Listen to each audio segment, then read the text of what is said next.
Чувствую свободу, это, мне кажется, невозможно ни рассказать, ни описать, ни пересказать. А можно и нужно показать. Настоящий герой Газинур Хайруллин.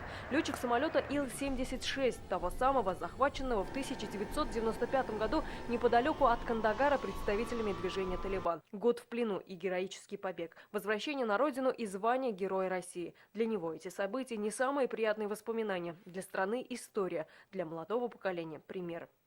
Это потом уже начинаешь осознавать там какие-то риски для себя, там, для своего экипажа, для друзей. Это потом уже начинаешь все это оценивать. А тогда все это надо было быстро все это сделать.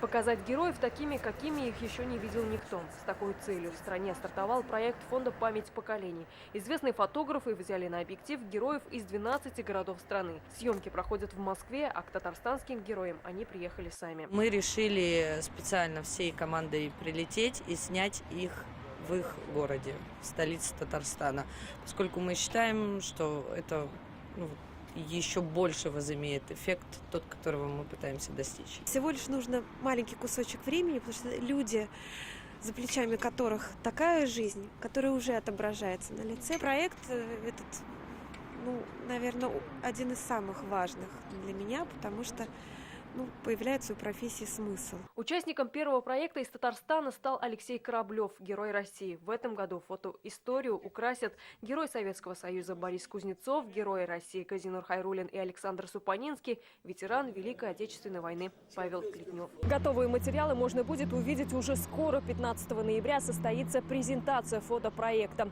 Баннеры установят, скорее всего, в Парке Победы или в Горькинско-Аметьевском лесу.